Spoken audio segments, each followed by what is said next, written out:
Hello students, Neena Hindi classes में आपका स्वागत है। आज हम डीएवी कक्षा 5वीं भाषा माधुरी हिंदी का पाठ 20 कोशिश करने वालों की हार नहीं होती पढ़ेंगे। कोशिश करने वालों की हार नहीं होती बच्चों एक कविता है जो कि सोहन लाल द्विवेदी जी ने लिखी है।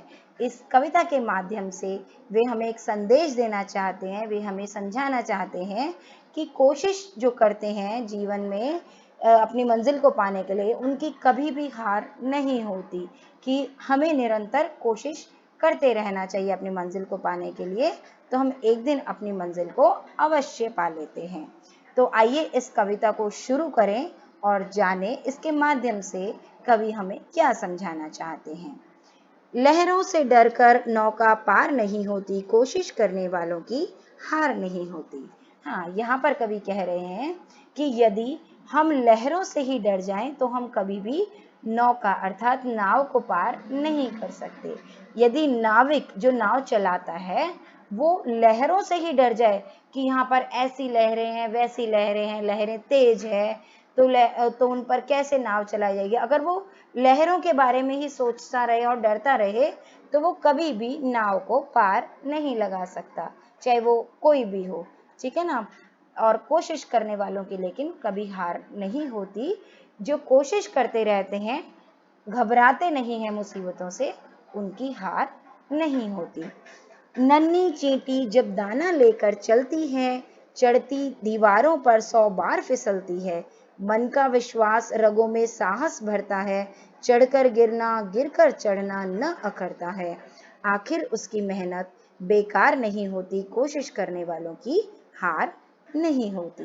हाँ, यहाँ पर कवि कह रहे हैं कि नन्ही सी चींटी जब किसी दाने को पा लेती है, उसे कुछ छोटा सा दाना मिल जाता है तो वो उसको लेकर चल देती है और दाने को लेकर वो दीवारों पर चढ़ती है और दीवारों पर चढ़ते चढ़ते वो बार बार 100 बार फिसलती है, लेकिन फिर भी वो हार नहीं मानती और उसके मन का यही विश्वास कि वो अपनी मंजिल को पा लेगी और दाना लेकर चढ़ जाएगी, यही विश्वास उसकी रगों में साहस यानी हिम्मत भरता है, ठीक है। और चढ़कर गिरना गिरकर चढ़ना न अकरता है।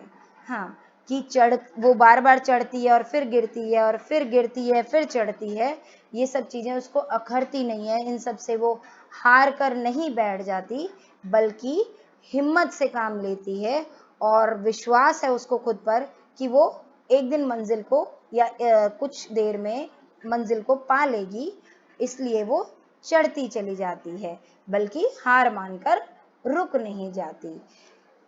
और आखिरकार क्या होता है कि उसकी मेहनत बेकार नहीं होती, वो एक बार अपनी मंजिल को पा ही लेती है, अंत में वो अपनी मंजिल को पा ही लेती है, उसकी मेहनत बिल्कुल भी बेकार नहीं होती। क्यों? क्योंकि कोशिश करने वालों की हार नहीं होती। वो हार मानकर बिल्कुल नहीं बैठती, वो कोशिश करती रहती है, वो निरंतर चढ़ती रहती है, इसलिए वो अपनी मंजिल को बेकार नहीं अपनी मेहनत को बेकार नहीं होने देती और अपनी मंजिल को पा लेती है, ठीक है। आगे कवि क्या कहते हैं कि डुबकियां सिंधु में गोताखोर लगाता है, जा जाकर खाली हाथ लौट आता है। मिलते न सहज ही मोती गहरे पानी में, बढ़ता दूना साहस इसी हैरानी में। मुट्ठी उसकी खाली हर बार नहीं होती, कोशिश करने वालों की हार नहीं होती। यहाँ पर कवि क्या कह रहे हैं? कवि कह रहे हैं कि सिंधु अर्थात समुद्र, कि समुद्र में गोताखोर, गोताखोर कौन होता है बच्चों?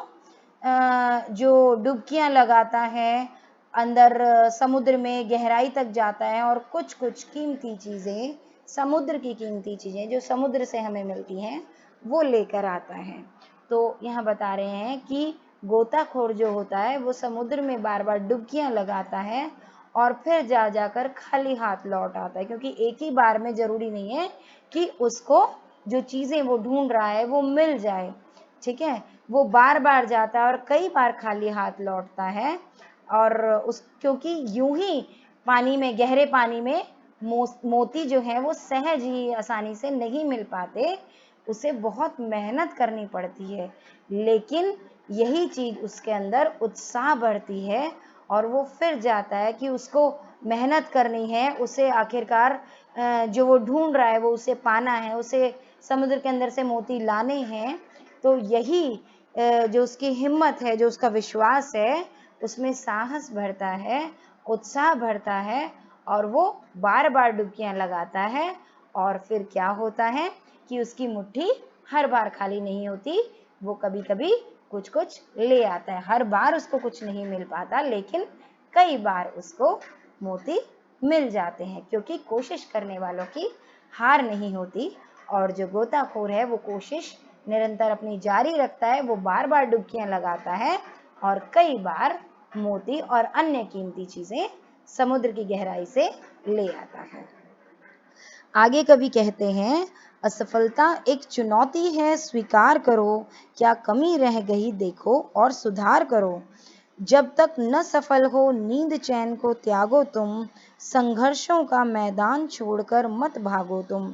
कुछ किए बिना ही जय जयकार नहीं होती, कोशिश करने वालों की हार नहीं होती। हाँ, यहाँ पर कवि कह रहे हैं कि असफलता की जीवन में हमें यदि कभी असफलता मिल जाती है, कि हम किसी काम को करने में यदि सफल नहीं हो पाते, तो उससे हमें हार मानकर नहीं बैठ जाना चाहिए, बल्कि असफलता को एक चुनौती की तरह स्वीकार करना चाहिए, उसे एक चुनौती की तरह लेना चाहिए और हमें देखना चाहिए कि हम क्यों असफल हुए, क्यों और क्या कमी रह गई जिसकी वजह से हमें असफलता मिली, और उस कमी को हम सुधारने का प्रयत्न करें। ठीक है, और जब तक हमें सफलता न मिले, हम नींद चैन सब कुछ त्याग दें और सिर्फ निरंतर कोशिश करते रहें, लेकिन संघर्षों के मैदान को यूं ही छोड़कर न भागें। ठीक है ना, कवि कहते हैं कि संघर्ष के मैदान को छोड़कर यूं ही मत भागो, कि हम मुसीबतों को देख के ना घबराएं और रास्ते में कितनी कठिनाइयां आ रही हैं, हमें कितना संघर्ष करना है, ये देखकर हम घबराएं नहीं और रास्ते से ही न भाग जाएं, क्योंकि कुछ किए बिना ही जय जयकार नहीं होती। बिना कुछ किए ही थोड़ी ना ऐसी जय जयकार मिलती है। जब हम कुछ करते हैं, मेहनत करते हैं, सफलता पाते हैं, तभी तो जय जयकार होती है। कोशिश करने वालों की हार नहीं होती। जो कोशिश करते हैं उनको कभी भी हार नसीब नहीं होती, वो एक दिन सफलता प्राप्त कर लेते हैं, वो अपनी मंजिल को अवश्य पा लेते हैं। इसलिए हमें हार से, मुसीबतों से, ठीक है, या राह में आने वाले कठिनाइयों से घबराना नहीं चाहिए, बल्कि हमें निरंतर कोशिश करते रहना चाहिए। ठीक है, क्योंकि कोशिश करने वालों की हार नहीं होती। तो बच्चों, कैसी लगी ये कविता? उम्मीद करती हूँ आपको पसंद आई होगी। और इस कविता से हमें क्या सीख मिली? हमें ये सीख मिली कि हमें कभी भी किसी भी मंजिल को पाने के लिए, सफलता को पाने के लिए, मार्ग में आने वाली कठिनाइयों को देखकर घबराना नहीं चाहिए, बल्कि सफलता के मार्ग में आने वाली हर मुसीबत का सामना करना चाहिए, उसको एक चुनौती की तरह लेना चाहिए और बीच में नहीं भाग जाना चाहिए, निरंतर कोशिश करते रहना चाहिए। फिर एक दिन हम अपनी मंजिल को जरूर पा लेते हैं। तो बच्चों, अगर आपको मेरी वीडियो पसंद आई हो तो उसे लाइक, शेयर और चैनल को सब्सक्राइब जरूर करें। धन्यवाद।